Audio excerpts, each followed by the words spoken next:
Hi everyone, welcome back. We've got a brand new story to share with you. So let's begin. My name is Jerry. I had been working construction for 8 years, climbing my way up from general laborer to site supervisor by age 29.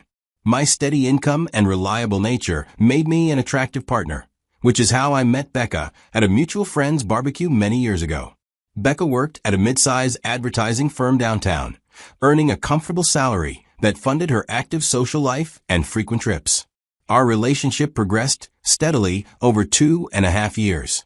I appreciated Becca's outgoing personality and social connections, while she seemed drawn to my stability and practical approach to life.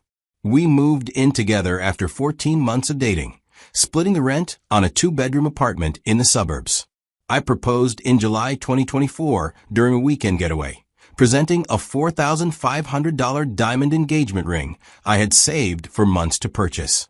Wedding planning began immediately after the engagement. We booked Oakwood Country Club for the wedding day, putting down a $3,000 non-refundable deposit.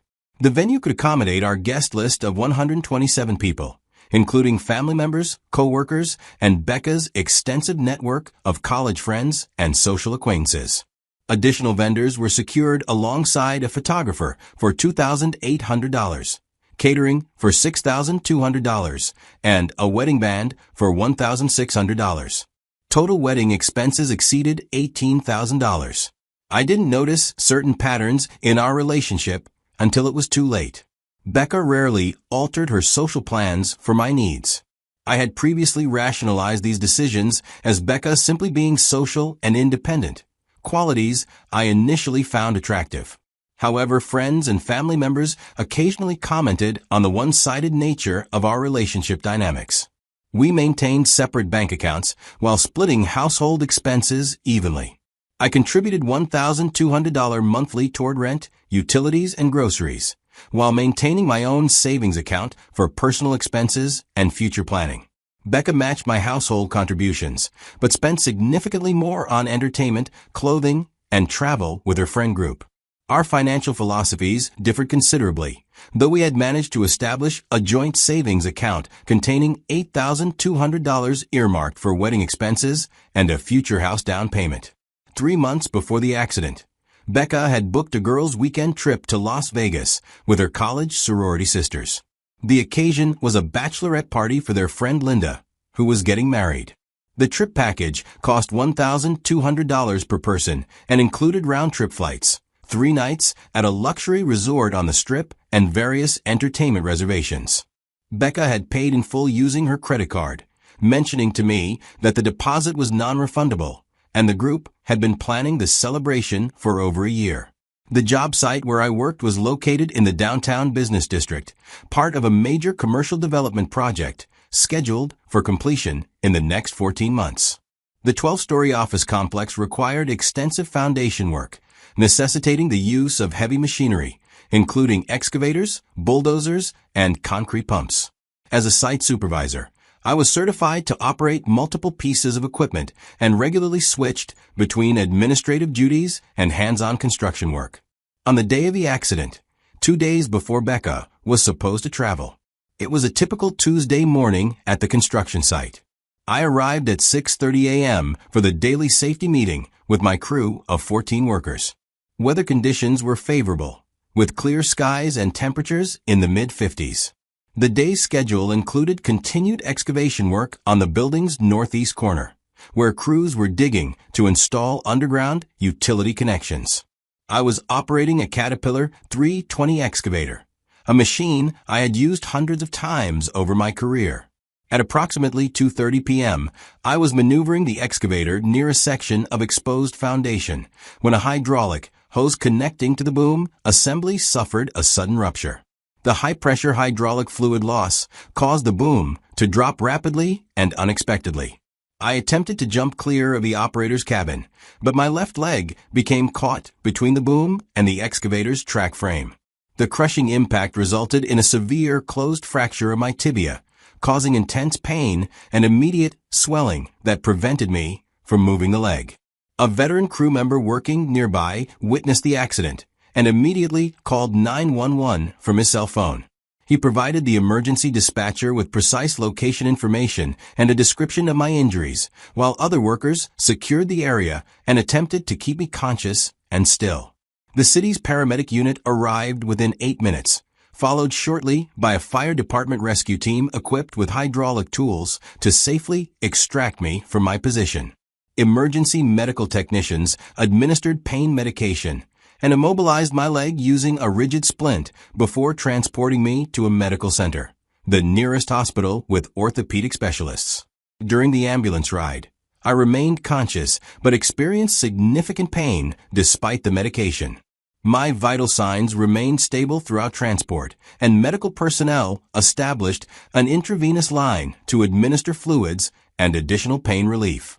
I arrived at the hospital's emergency department at 3:15 p.m., where an orthopedic surgeon immediately evaluated my condition. X-rays revealed a displaced tibial fracture requiring surgical repair with internal fixation. The doctor explained that the surgery needed to be performed within the next day or two for optimal healing outcomes. She scheduled the operation for Thursday morning at 7 a.m., allowing time for preoperative preparation and medical clearance. At 3:45 p.m., while still in the emergency department, I called Becca's cell phone to inform her about the accident and upcoming surgery. I contacted my brother Dean, who lived 2 hours away in Sacramento. Dean immediately agreed to drive down on Wednesday evening to be present for the surgery. I also called my supervisor at the construction company I work for to report the accident and begin the workers' compensation claim process. My mother, living in another state, was informed of the situation and made arrangements to fly out if complications arose during surgery. Becca showed up at the hospital about an hour after I called her. I explained the severity of my injuries, the scheduled operation, and my expected recovery timeline. Becca expressed initial concern, and we stayed together till night when she told me she had to go. She had things to arrange for a trip. I was shocked she was still planning to go on a trip despite seeing my condition. I was silent to see if she would come to her senses, but she left. I texted her that night to see if she could cancel her trip to be present for the surgery and help coordinate communications with family members and my employer.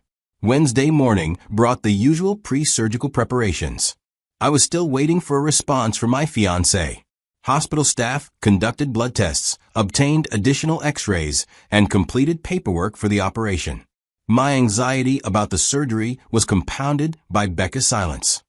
The text message revealed Becca's true priorities in a way that no previous incident had accomplished. I realized that her upcoming Vegas trip took precedence over supporting me during a medical crisis. The non-refundable nature of her travel package apparently outweighed any obligation she felt to be present during my surgery and initial recovery period. At 11:33 a.m., I composed and sent a 2-word response. My mistake. The brevity of my reply reflected both my emotional state and my growing understanding of where I ranked in Becca's life priorities. I did not elaborate on my feelings or attempt to argue with her decision. Instead, I began processing the implications of her message for our future relationship and upcoming marriage.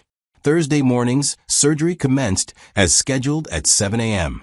Dr. Williams and her surgical team spent 2.5 hours repairing my fracture, installing a titanium intramedullary rod with locking screws to stabilize the broken bone. The operation proceeded without complications, and the surgical repair was successful. I was transferred to the recovery room at 9:45 a.m., where I remained under observation until early afternoon. Dean had arrived on Wednesday evening and spent the night in the hospital's family waiting area. He was present when the doctor provided the post-surgical update, confirming that the operation had been successful and my prognosis was good. Recovery would require 3 to 4 days of hospitalization, followed by several weeks of limited weight-bearing and physical therapy. Dean took detailed notes about post-discharge care requirements and medication schedules. My coworkers visited on Thursday evening, bringing flowers and updates about the construction site. The crew had established a visitor rotation schedule to ensure I had regular company during my hospital stay. Their genuine concern and support contrasted sharply with Becca's absence, highlighting the difference between colleagues who cared about my well-being and a fiancé who prioritized entertainment over my medical crisis. My mother called twice daily from Phoenix, offering to fly out immediately if I needed her to. She had met Becca on several occasions during family visits and had privately expressed concerns about my fiancé Dean. The current situation confirmed her intuitions about Becca's character and commitment level to our relationship. Friday morning marked the beginning of Becca's Las Vegas weekend. Her social media activity, visible to me through Instagram and Facebook, documented her arrival at the luxury resort and immediate participation in poolside festivities. Photos showed her and 6 college friends lounging in private cabanas, drinks in hand, with captions celebrating Linda's upcoming wedding. The stark contrast between her vacation activities and my hospital bed was not lost on me. Throughout the weekend, Becca's social media posts continued documenting her Vegas experience. Saturday featured photos from an expensive steakhouse dinner, followed by nightclub appearances where the group occupied VIP tables with bottle service. Sunday showcased a spa day and additional poolside relaxation. Not once during the weekend did her posts acknowledge my situation or express any concern for my recovery. Meanwhile, my hospital recovery progressed steadily. Physical therapy sessions began Saturday morning with basic exercises to maintain circulation and prevent blood clots. The pain medication kept my discomfort manageable, though I experienced some nausea and dizziness as side effects. Dean remained at the hospital most of each day, helping with meals and coordinating visits from other family members and friends. Sunday evening, while still in Las Vegas, Becca attempted to call my cell phone multiple times. The calls came between 8 p.m. and 10:30 p.m. Pacific Time, suggesting she was trying to contact me during breaks in her entertainment schedule. I watched my phone ring, but chose not to answer any of the calls. Each unanswered call reinforced my decision to reevaluate our relationship fundamentally. Monday brought Becca's return flight from Las Vegas and additional attempts to reach me by phone. She called 4 times between 2 p.m. and 7 p.m., leaving voicemail messages that I chose not to listen to immediately. Her persistence suggested growing concern about my lack of response, though her timing indicated she had made no effort to contact me during the actual surgery or the immediate recovery period. At 9:45 p.m. Monday evening, I made the decision to block Becca's phone number. The action was deliberate and final, representing my conclusion that our relationship had no viable future. A woman who would choose a vacation over supporting her fiancé during surgery had revealed her true character in an undeniable way. I felt no anger, only clarity about the incompatibility of our values and priorities. Tuesday afternoon brought Becca's unannounced arrival at the medical center. She appeared at the nurse's station on my floor at approximately 1 p.m., demanding to see me immediately.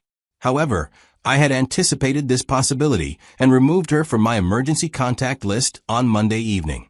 I had also informed the nursing staff about our relationship status change and requested that she not be granted access to my room. Hospital policy strictly limited visitors to immediate family members and individuals specifically approved by patients. When Becca was informed she could not see me, she became increasingly agitated and raised her voice at the nursing staff. Her behavior attracted attention from other patients' families and required intervention from hospital security. She was ultimately escorted from the building after refusing to leave voluntarily. The scene at the nurse's station confirmed for me that blocking her phone number had been the correct decision. A woman who would cause a disturbance at a hospital, disrupting the healing environment for other patients, demonstrated a level of selfishness that extended beyond our personal relationship. The nursing staff later commented to me about the inappropriateness of her behavior and their support for my decision to restrict her access. Tuesday evening at 7:30 p.m., my phone rang with a call from Becca's mother. I had maintained a cordial relationship with Becca's parents throughout our courtship, though I had always sensed they harbored reservations about my career compared to their daughter's white-collar professional track. The mother immediately launched into an emotional appeal on behalf of her daughter. According to her, Becca had called her earlier that evening, crying and devastated about being denied access to see me at the hospital. She claimed her daughter was embarrassed by the public nature of the hospital incident and confused about why I was not responding to her attempts at communication. She demanded an explanation for my behavior and insisted I owed Becca an apology for embarrassing her. I listened to Becca's mother's complaints for approximately 3 minutes before calmly ending the call mid-sentence. I immediately blocked her phone number as well, recognizing that Becca's family would likely continue advocating for her position rather than acknowledging the inappropriateness of her choice to prioritize vacation over my surgery. The conversation confirmed that Becca had portrayed herself as the victim of the situation rather than accepting responsibility for her decision. The blocking process extended to other members of Becca's family who had my contact information. Her father was blocked, along with her younger sister, who had previously texted me about wedding planning details. 2 aunts who had been involved in organizing the engagement party also found their numbers blocked. My approach was systematic and thorough, ensuring no family member could serve as an intermediary for future communication attempts. Wednesday morning marked the beginning of my wedding cancellation process. The decision was final and non-negotiable, based on the fundamental incompatibility revealed by Becca's Vegas trip choice. From my hospital bed, using my laptop and cell phone, I began the systematic process of unwinding 9 months of wedding planning and financial commitments. The wedding venue people were contacted first, as their cancellation policy required maximum advance notice. The venue's events coordinator expressed sympathy for the circumstances, but confirmed that the $3,000 deposit was non-refundable according to their contract terms. The date was released back to their availability calendar, and all associated services were canceled, including setup, catering coordination, and audio-visual equipment rental. The photographer proved more flexible with their cancellation policy. He had been paid a 50% deposit of $1,400. With a balance due 2 weeks before the wedding date. Because the cancellation occurred more than 6 months in advance, $1,000 of the deposit was refundable within 30 days. I provided wire transfer information for the refund and requested written confirmation of the contract termination.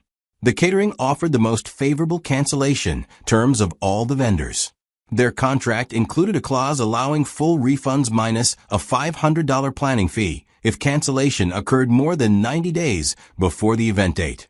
The catering coordinator expressed understanding about the circumstances and processed the $5,700 refund immediately, with funds appearing in my account within 2 business days.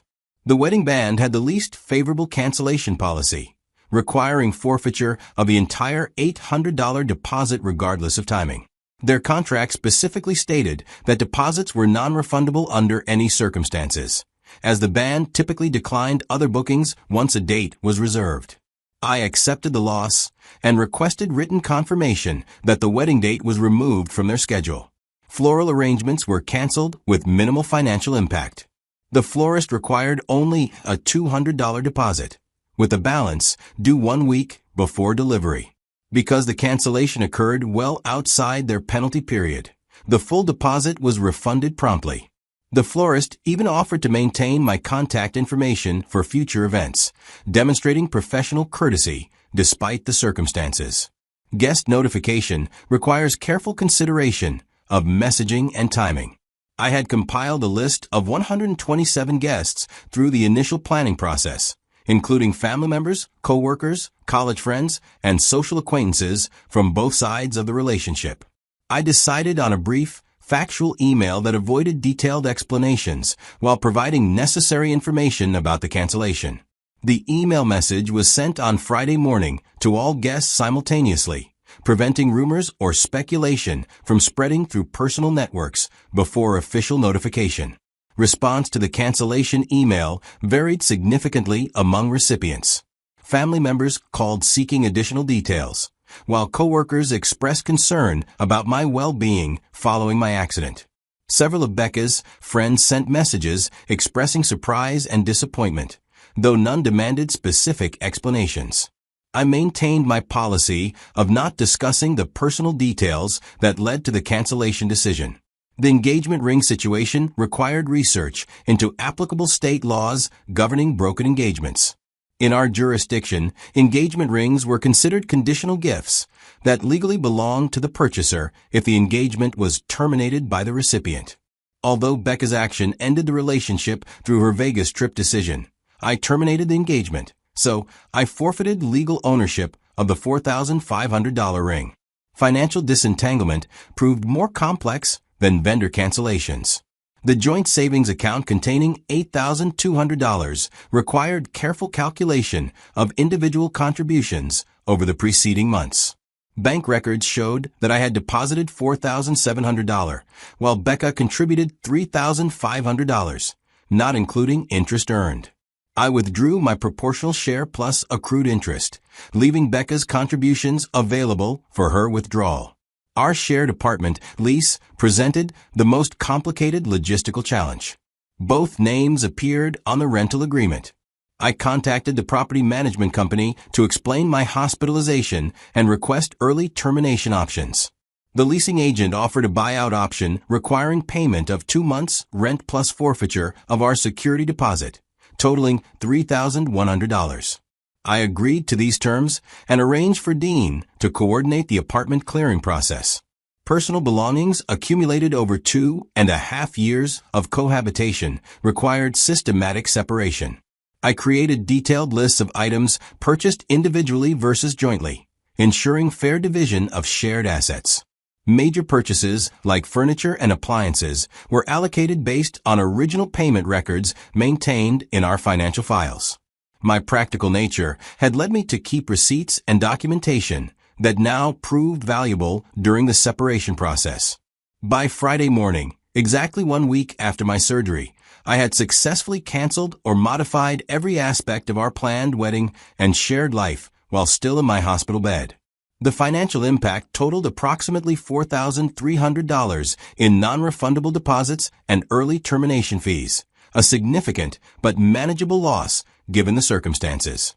More importantly, I had achieved complete separation from Becca and her family network without ongoing obligations or complications.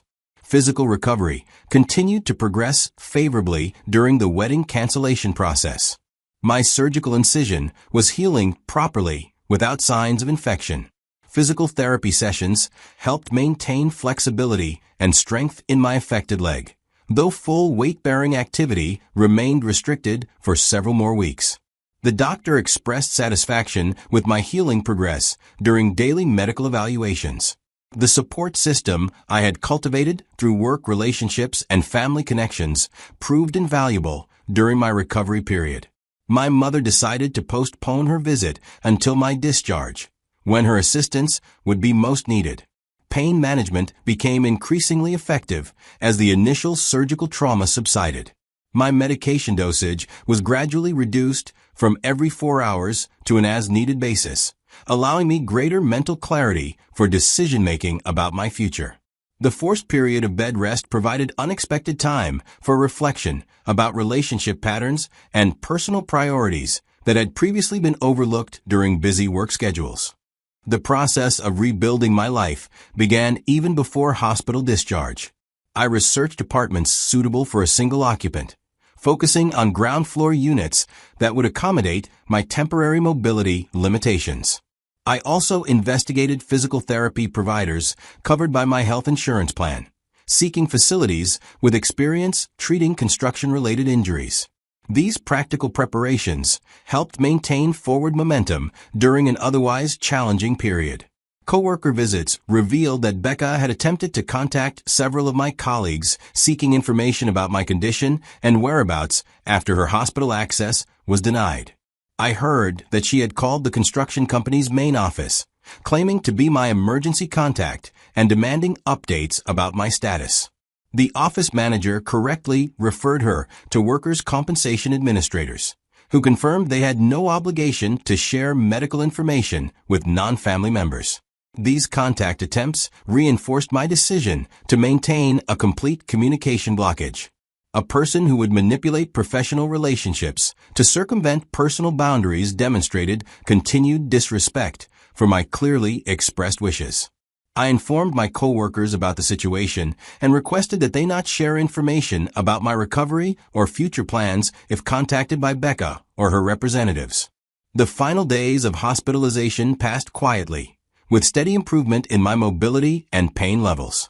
Physical therapy sessions progressed from basic exercises to assisted walking with crutches. Occupational therapy addressed practical skills needed for independent living with temporary disability, including safe techniques for navigating stairs, bathing, and meal preparation. These preparations built confidence about managing my recovery period independently. Dean's presence throughout my hospitalization had strengthened our relationship considerably. We had maintained regular contact throughout our adult lives, but the crisis had revealed the depth of Dean's commitment to family support. We discussed plans for Dean to visit regularly during the early recovery period, providing both practical assistance and emotional companionship during a challenging transition. The doctor conducted her final evaluation on Sunday evening, confirming that my surgical site was healing excellently and my mobility was progressing ahead of schedule. She prescribed a home exercise program to supplement outpatient physical therapy and scheduled follow-up appointments at 2-week intervals for the next 2 months. Her optimistic prognosis suggested full recovery with minimal long-term limitations. Monday morning brought discharge paperwork completion and final preparations for returning to independent living. Still unable to secure a new apartment lease, a close friend offered for me to come stay with him pending when I get my place. As I prepared to leave St. Mary's Medical Center, I reflected on the events of the previous week. A workplace accident that could have been merely a physical setback had instead revealed fundamental truths about my relationship and personal values. The clarity gained through Becca's Vegas trip decision had ultimately saved me from a marriage destined for failure, though the realization had come through painful circumstances. Transportation home was provided by my friend, who had a sedan that could accommodate my crutches and medical equipment. The drive to his place took 30 minutes. The apartment met all of my practical requirements. Ground floor accessibility eliminated stair navigation challenges, while the kitchen and bathroom had been equipped with safety modifications recommended by occupational therapy. Recovery progress continued steadily through the following weeks, with outpatient physical therapy sessions helping me regain strength and mobility. The construction company's workers' compensation benefits provided financial stability during the extended recovery period, supplemented by savings I had accumulated over my career. The experience had fundamentally altered my approach to relationships and personal priorities. Future romantic interests would be evaluated not just for compatibility during good times, but for their commitment and support during challenging circumstances. The Vegas trip decision had served as an inadvertent character test that revealed Becca's true nature in an undeniable way. Complete communication blockage with Becca and her family was maintained throughout my recovery period and beyond. I retrieved my personal items from my former shared apartment with the help of Dean. He arranged for everything to be boxed and delivered to my new address. This systematic approach eliminated any need for future contact, while ensuring fair distribution of shared belongings. Looking back months later, I recognized that the construction accident, while physically challenging and financially costly, had prevented a far more expensive mistake in marrying someone fundamentally incompatible with my values. The money lost in wedding deposits and cancellation fees was insignificant compared to the potential costs of divorce and the emotional damage of discovering Becca's true character after marriage. The text message that had initially shocked and hurt me became a source of clarity and eventual gratitude.